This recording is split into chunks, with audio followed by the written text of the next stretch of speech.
हर हर महादेव दोस्तों। तो हो गए एक नए दिन और नई ब्लॉगिंग स्टार्टिंग, कुछ इंटरेस्टिंग और कुछ अनोखे तरीके से। तो आज आपको बिनसर महादेव के बारे में एक्सप्लोर करेंगे। तो बिनसर महादेव है और एक है बिंदेश्वर महादेव। तो जो बिंदेश्वर महादेव है वो आपका पड़ता है रानीखेत में, और जो बिनसर महादेव है वो पड़ता है आपका पौड़ी गढ़वाल में, पौड़ी गढ़वाल थैलीसैंण ब्लॉक में। तो भाई जो थैलीसैंण ब्लॉक के पहुंचने का तरीका वरीका सब आपको बाद में बताएंगे। तो बहुत बताते रहेंगे, वीडियो में आप बने रहिए, सब कुछ बताएंगे आपको। तो बहुत पहले गए थे हम बिनसर महादेव, उसके बाद भी गए थे। तो जब हम गए थे तो उस समय हमें पंडित जी मिले थे। तो पंडित जी ने हमें जो बिनसर महादेव के बारे में बता रखा है उसको आपको भी बताते हैं, उसको सुनिए आप।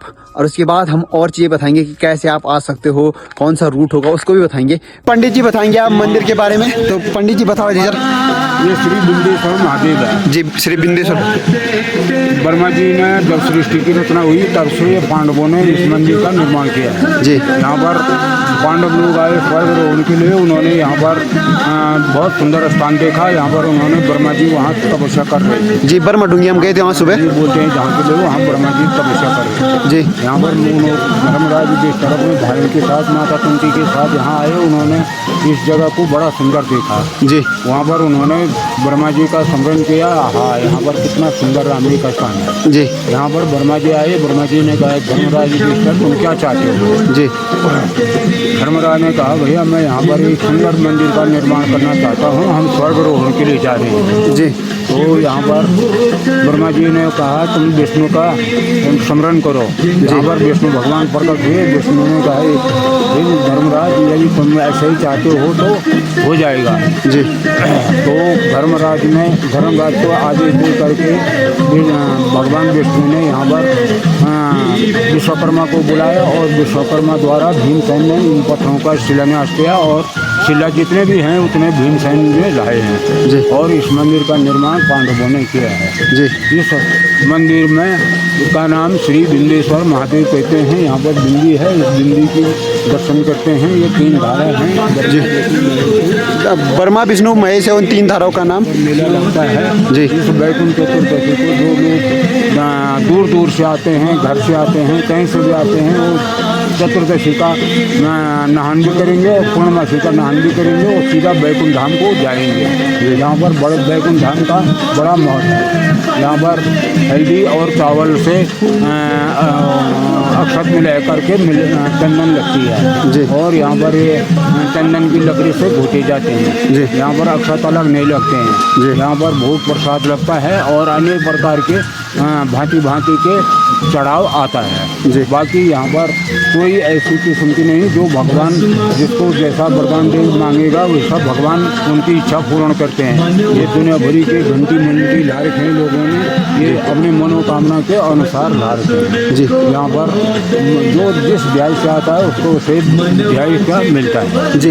ये यहाँ का प्रचार प्रसार है जी। यहाँ पर बैकुंठ चतुर्दशी का कार्तिक के महीने में मेला लगता है एकादशी से और पूर्णमासी का जी। यहाँ पर बहुत दूर दूर से लोग यहाँ पर आ रहे हैं जी। और भगवान बिनसर का दर्शन कर रहे हैं जी। यहाँ पर बेनू नदी है। ये बेनू नदी के यहाँ पर नीचे इसका नाम बेनू नदी है जी। यहाँ पर बिनसर इसलिए कहते हैं यहाँ पर जिस समय ये बिनसर में भगवान सृष्टि का विष्णु ने यहाँ पर सृष्टि की उस समय बेनू राजा था हिंदू का जी। उसका नाम से ये बिंदेश्वर महादेव कहते हैं और बिंदी की यहाँ पूजा होती है जी। बाहर इसके आगे कुछ नहीं। और जो यहाँ कहते हैं कि पटवाल लोग नहीं आते, क्यों?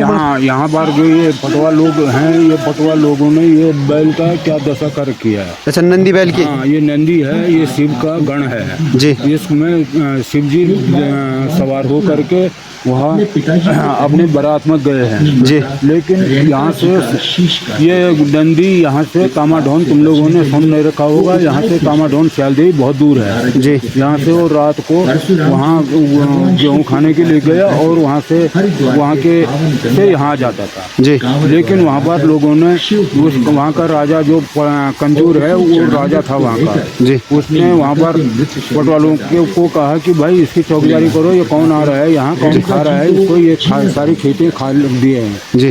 तो जब चौकीदार ने उसको रात को देखा तो उन्होंने इसका दहन कर दिया जी। दहन करने के बाद भगवान की शक्ति के अनुसार यहाँ पर आकर के धाराशाही शिला बन गई जी। और यहाँ पर पटवा लोगों को सांप दे दिया उसने कि आज से तुम श्री बिंदेश्वर महादेव में नहीं आओगे जी। यदि तुम यहाँ आओगे तो तुम्हारा पूजा आखिर से चली जाएगी जी। मतलब पटवाल लोग तभी यहाँ नहीं आते? पटवाल आते हैं लेकिन मंदिर के अंदर नहीं जाते हैं, चढ़ाव नहीं करते हैं। अच्छा, मतलब दर्शन नहीं कर पाते मंदिर का? नहीं करते हैं जी। चढ़ाव नहीं करते हैं, आते हैं बाहर मतलब बाहर ही आते हैं, अंदर नहीं आते? नहाते नहीं, धोते नहीं। अच्छा। और ये नंदी के सामने मंदिर में नहीं जाते हैं। अच्छा। तो उनको सांप दे रखा है इसको नंदी ने। अच्छा। इसलिए यहाँ पटवा लोग नहीं आते। और आप कब से रह रहे हो इस मंदिर में? हम तो जाति पाति के लोग हैं, हमारे तो यहाँ हम बेलवाल जाति के लोग हैं। हमारे एक साल में 40 दिन की बारी आती है। हम 10 आदमी हैं, हम 10 आदमी यहाँ बेलवाल जाति के लोग हैं। हम यहाँ आते जाते हैं। जब से मतलब हर 40 दिन बाद बदलते रहते हैं? 40 दिन के बाद मेरा दूसरा भाई आ जाएगा जी। और हम साल भर में 40 दिन की बारी देते हैं। मतलब बेलवाल लोग ही आते हैं मतलब यहाँ? बेलवाली हैं हम। आपका गाँव? मेरा गाँव बड़ी चौथान चौंदा है। कहाँ? यहाँ पर चौंदा गाँव है, चौथान पट्टी है। जी जी जी। हम बेलवाल जाति के लोग हैं जी। और हम यहाँ पूजा करते हैं जी। हम बारी से आते हैं, बारी से अपनी पूजा करके घर चले जाते हैं। अच्छा, बस तो धन्यवाद, बहुत बढ़िया लगा हमें। और ठीक बोला? हाँ ठीक बोला आपने, बहुत बढ़िया। तो मंदिर के बारे में भी उन्होंने पूरे बताया और एक तो स्पीकर लगाया तो क्या पता आवाज़ क्लियर नहीं आई होगी तो हमें माफ़ करना। बाकी मंदिर के बारे में तो उन्होंने बहुत अच्छा बताया। तो 3 धारा भी दिखाते हैं हम आपको दोबारा से एक बार। ये देखो 3 धाराएँ। तो ये इधर साइड को 3 धारे भी है। इन्होंने कहा था ब्रह्मा विष्णु महेश कहा था इन 3 धारों को इन्होंने। तो देख सकते हो क्या मस्त लग रही है यहाँ पर भी। और यहाँ मतलब आप आओगे तो नहाना ज़रूरी होता है क्योंकि स्नान जब किसी भी मंदिर में जाओ तो स्नान करना ज़रूरी होता है, मतलब जैसे पवित्रता आती है उसमें। और यहाँ पर नंदी भगवान जी कहा था मैंने, तो यहाँ पर दीपक भाई और पानी भी चढ़ा रहे हैं, देख सकते हो आप।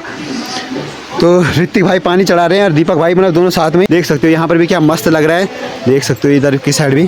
और इधर साइड भी मैंने कल कहा था आपको, इधर साइड भी मंदिर है। देखो ये शेर का मस्त प्रतिमा बन रखी है। इधर साइड को हनुमान जी की प्रतिमा भी है, देख सकते हो क्या मस्त लग रहा है। और यहाँ भी देखो आप क्या मस्त है, इधर अंदर साइड को भी और ये यहाँ भी। तो हमने पूरे मंदिर के दर्शन भी कर लिए। आपने पूरी वीडियो तो देख ली होगी और आप कमेंट करके बताना कि वीडियो कैसी लगी। तो चलिए जी, अब आपको बताते हैं कि बिनसर महादेव आप कैसे पहुंच सकते हो। तो बिनसर महादेव के लिए आपको आना पड़ेगा थलीसैंण, या तो आप सरायखेत वाला रूट तो मैं भूल सा रहा हूँ अभी कि कौन सा मार्केट बीच में पड़ता है, पर सरायखेत के रास्ते पे जाते हो। और थलीसैंण के रास्ते बहुत ही ज़्यादा शॉर्ट है तो वहाँ से भी जा सकते हो। थलीसैंण से जाओगे आप तो सीधा आपको जाना पड़ेगा पीठसैंण। तो पीठसैंण पहुँच जाओगे तो वहाँ से एकदम पैदल ट्रैक है। ये ट्रैक होगा आपका कम से कम, कोई कहता है 21-20 किलोमीटर का है, पर ये कम का ट्रैक है। कम से कम ये होगा आपका 16-17 किलोमीटर का ट्रैक है, एकदम पैदल वाला। तो इसमें आप पैदल जाना पड़ेगा, कुछ चढ़ाई है, कुछ ढलान भी है, तो जंगलों के बीच से गुजरना पड़ेगा आपको। बाकी भाई इसमें कुछ ज़्यादा ही मज़ा आता है ट्रैक करने में। पैदल कई बात ही कुछ और होती है, पर भाई जो मतलब बुजुर्ग होगा उसके लिए थोड़ा डिफ़िकल्ट हो जाता है ट्रैक। बाकी आप हमारे व्लॉग मतलब पहले भी हमने व्लॉग डाल रखे हैं, उसका लिंक भी डाल दूंगा मैं वीडियो में, तो उनको भी देखोगे तो हम पूरे चढ़ाई कर रखे हैं उसमें, तो उसको भी देख सकते हो आप। बाकी भाई आपको पीठसैंण आना पड़ेगा, मेन पॉइंट है जो आपका पीठसैंण। बाकी एक दूसरी गांव भी है, पता नहीं कौन सा गांव का नाम याद नहीं आ रहा, पर उस गांव में भी जाओगे तो वहां से गाड़ियां भी जाते हैं, पर आपको पैदल करना होगा। तो वहां से भी पैदल बहुत ज़्यादा है, पर पीठसैंण जाओगे तो वहां से भी है। आपको हमारी वीडियो कैसी लगी, पंडित जी ने भी हमको सब कुछ बताया, वो भी आपने देख लिया होगा। बाकी भाई मज़ा आ गया वीडियो में हमको तो, और बाकी आपको मज़ा आया नहीं आया कमेंट करके बताना। और लास्ट में चलिए जी इसी के साथ साथ हर हर महादेव, जय बिंदेश्वर महादेव।